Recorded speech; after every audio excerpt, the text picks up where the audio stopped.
Everybody to the Cabinet meeting today, 1:30 on the 11th of March 2026. Good to see you all here, and we'll crack on with the meeting.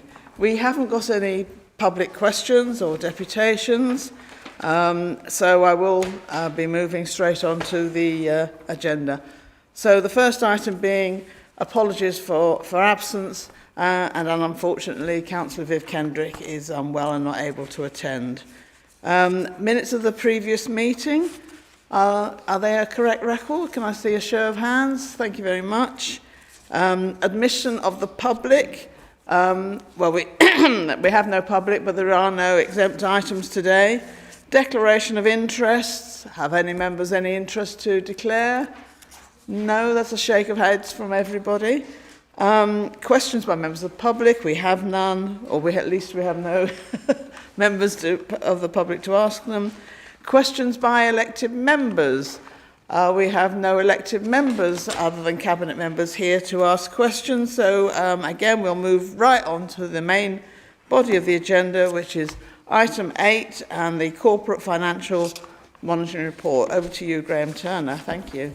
Thank you, Chair. The report, the report before you today is the latest information of financial monitoring for General Fund Revenue, Housing, HRA, Housing Revenue Account and Capital Plan as at Q3 or month 9. The forecast outturn position at Q3 is an underlying overspend of 13 million, which after the use of earmark reserves and contingencies reduces this to 9.9. Within the position of 13 million, an estimated 9 million is due to slippage in the approved savings programmes across the Council. The position at Q3 is a slight improvement on the last quarter, so we are heading in the right direction. Excuse me, and I would like to think that we will see a further reduction in our overspend by year end. However, I don't believe that we will wipe out our overspend before the year end. We are still seeing increased demand for services. Demand for key services, particularly in adult social care, children's services and public health continues to rise. This places additional pressure on our budgets as we strive to meet the needs of some of our most vulnerable people in our community. Cost inflation and external factors, the ongoing inflationary pressures, energy costs and supply chain challenges are also having a direct impact on our expenditure, especially in areas such as housing and public infrastructure. We must be proactive in ensuring that we manage these risks effectively. And we have not been able to deliver some of the savings we anticipated in last year's budget, as some of the savings have taken a little bit longer to deliver and have proved slightly more complicated than anticipated. In conclusion, while the financial outlook remains challenging, I am confident with careful planning, prudent management and collaborative effort, we can continue to navigate these challenges and deliver for the people of Kirklees. Let us continue to work together to ensure that we remain financially resilient while upholding the services and values that make Kirklees such a special place to live and work. Chair, can I ask Cabinet to note today's report? Thank you, Councillor Turner. Are there any comments from anybody? Shake of heads, no. Can I ask for a seconder for that, please? Thank you, Councillor Hawkins. Thank you. Right, I'll now move on to item 9, which is the Q3 2024-25 Council Plan and Performance Update Report. And before I ask Councillor Hawkins to present this, can I just have a quick word at this point as well? As I say, it's the Q3 of the 24-25 Council Plan and Performance. We have, of course, recently approved the 25-26 Council Plan, and we will also shortly start to be looking to begin the process of a new council plan for 26 onwards. In doing that, we will be looking to increase the time frame that it covers and, of course, ensure that all members of the council are able to comment and review this every so often via monitoring reports, etc. And the new council plan will be building on several things which are coming to a fruition perhaps just at the moment, which is the right time, which makes it the right time to be looking forwards, a positive look forward to the years ahead. And there's principally two things that suggest that we need to do this. One, of course, is that the new government is introducing 3-year financial settlements, which enables us to plan further into ahead. But secondly, and I'm really pleased to announce this today, the LGA peer review report is now published and will be on our, that was undertaken back in November 24, and that is now going to be published today on our council website. The outcome of that peer review that they undertook then. And it's really important for our organisations such as ourselves, not just to undertake what we're doing here today in terms of the monitoring of the corporate plan and the performance plan that Councillor Hawkins will present in a moment, but it's also important to get that external view, as we have done from the Local Government Association. When they were here, they spoke to all of us several times. They spoke to our staff, our partners, councillors from across all of the parties. I'm really pleased to say that their report is a very positive feedback from that visit. And I'm proud of the strengths and successes that it points to. Of course, there are some recommendations which will be published, and we will be responding by way of an action plan too. But it's on the whole, I think it's really good news, and it's a really good foundation for us looking forward. That's a good backdrop, I think, for the corporate plan, council plan in the years ahead. So now I will ask Councillor Hawkins to present last year's corporate plan. Thank you. Council plan. Thank you, Leader. I'd like to recommend that we note the Q3 24-25 Council Plan Performance Update. I want to thank the officers for pulling this report together and capturing our comments from the Q2 update and applying them here. Generally across the report, I want to highlight the extensive work that's taken place around benchmarking Kirklees compared to national averages and neighbouring or comparable local authorities. I think benchmarking has previously been highlighted in recent audits and in our peer challenge as well. So I hope that everyone will be able to see the significant progress which we've already made on acting on the feedback that we've received. In terms of the contents, if colleagues will indulge me, I'll run through a bit some of the headlines in all the areas. In adult health and health, this shines a light on the continued increase in demand across the board. But what is promising is the sharp increase in adult social care carers and users who have found it easier to find information relating to the adult social care services that Kirklees provides. Despite the pressures we're facing in the council and across the country in adult social care, Kirklees continues to be transparent and supportive of carers and users. In children and families, similar to the pressures, similarly this area is also facing pressures which are clearly displayed in the report, from the number of looked after children in Kirklees rising, as well as the number of EHCP assessments being processed. Great progress has been made again in clearing the backlog of EHCPs as the team transition to a new case management system. And more work will be done going forward to embed this system, which will hopefully bear fruit in the Q4 report. In the Place Directorate, we've also, in terms of skills and regen, we've seen unemployment has fallen in Kirklees to 3.5%, which is below the national average. And we've also seen a steady growth in new businesses in the district, despite some of the headlines of national chains closing units across the country. In areas of constant focus to councillors, like clearing fly tipping, emptying bins and filling potholes, we have seen an improvement in the council's performance, but demand does continue to remain high across the board. Finally, in the corporate world, I want to particularly point to the work being done around social value, with over £6 million being delivered in social value across Kirklees, as recorded by the National Recognised Social Value Portal. I know the team in procurement have been doing much fantastic work to promote and record social value through all of our processes, as well as make sure that the Kirklees taxpayers' pound is being spent in Kirklees. That's a bit of a whistle-stop tour. There's plenty in the report around our performance on housing and more general measures relating to public health as well, which is useful to understand the nature of the challenges we're facing as a local authority. I do this every time it comes. I urge all councillors to read the performance update. I know Councillor Hall at the Budget Council asked where the progress for the council plan is reported, right here.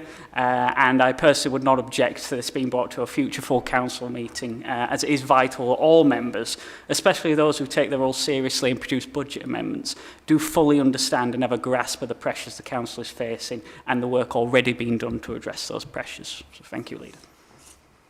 Thank you, Councillor Hawkins. Is there any comments from anybody? No? Okay. Can I have a seconder for that, please? Thank you, Councillor Ahmed. Right, we'll move on to item 10, which is the Corporate Risk Quarterly Report 3, 24-25, which again is Councillor Hawkins. Thank you. Thank you again, Leader. I'd like to recommend that we again note the Q3 Corporate Risk Report. I want to thank the officers for pulling this together. Whilst I personally do find corporate risk to be very fascinating, I'm sure colleagues will be stunned to hear that this quarter is rather dry, actually. Our corporate risk position remains the same as last quarter, nothing new and nothing removed. The risk identified around the CQC's new assurance framework for adult social care remains, but we have received notification from the CQC of their intention to inspect, so that will be modified in future reports. Corporate asset management has reduced in risk due to the improvements in fire safety, stronger safety compliance, as well as more progress on our asset disposals. Budget monitoring remains our highest risk, as always, but as we're all up to the early hours last Wednesday, agreeing a balanced budget, I don't think I need to dwell on this one too much. The Council obviously continues to monitor and report on the progress we're making to meet the agreed budget position. I do want to use this opportunity, though, as well to highlight the position we could have been in had last Wednesday gone a little bit differently. Retainment of our staff is one of our highest risks. If support for our trade unions had been reduced, that risk would have been higher. Safeguarding of vulnerable adults is also a risk on this list.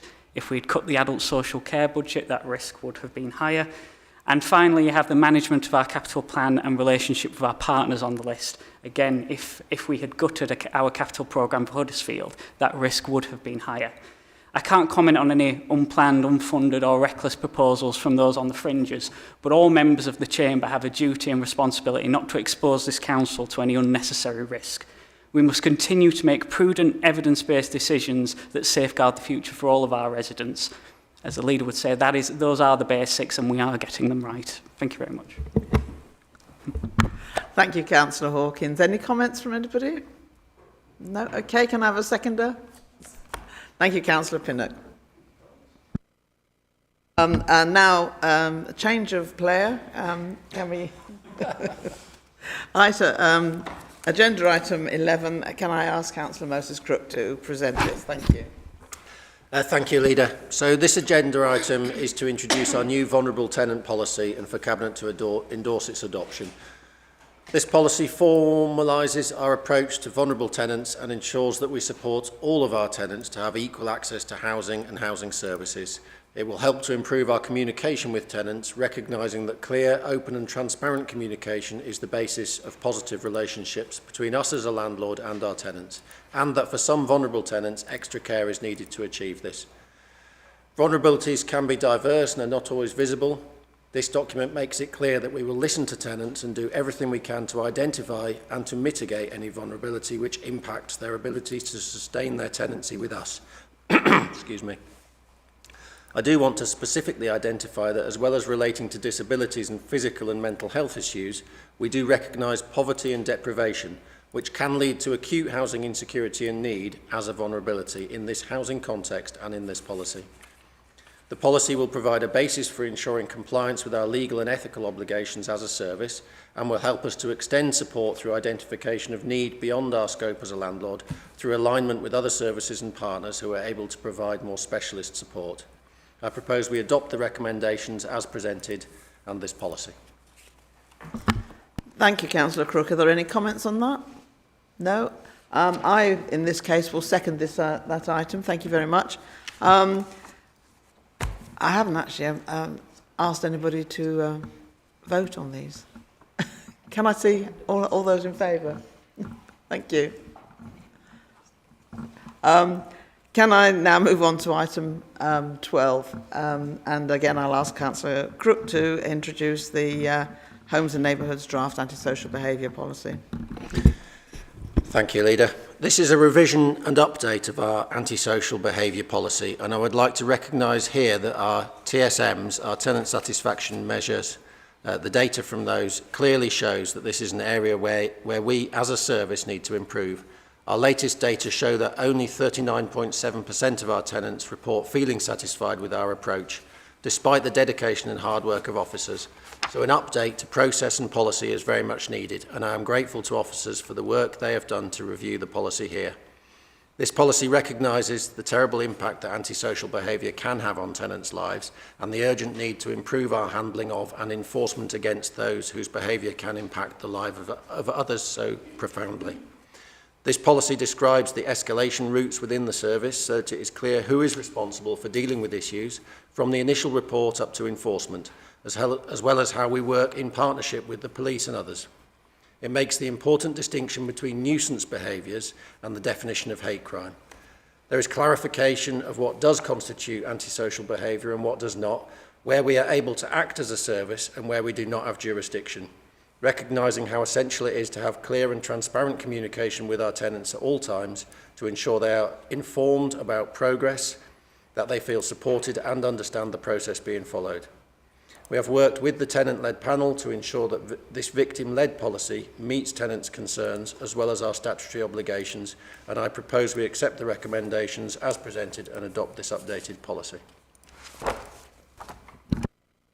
Thank you, Councillor Crook. Any comments? Anyone? Can I have a seconder for that? Thank you, Councillor Turner. All those in favour of that recommendation, thank you. Moving on to item 13, which again will be Councillor Crook, to present the Cabinet with the Homes and Neighbourhoods updated domestic abuse policy. Thank you again, Leader. This item is an update of our domestic abuse policy and is an essential part of the 3 policy updates today.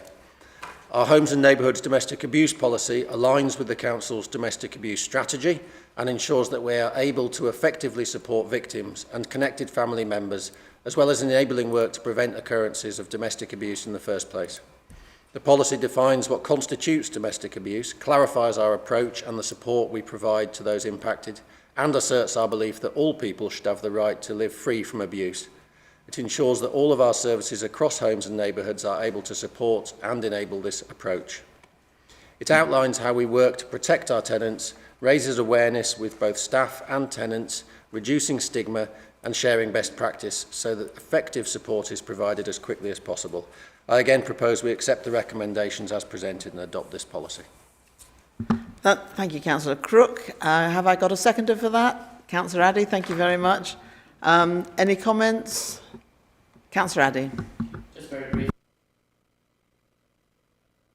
Impact on health and well-being. Domestic abuse has. It's devastating for the individuals, families, communities and down the generations. I'd like to see this and the actions and premises it sets out. Thank you for that. Thank you, Councillor Addy. It's been moved and seconded. Can I see those in favour? Thank you. That's carried. That is the end of the agenda. Thank you. And the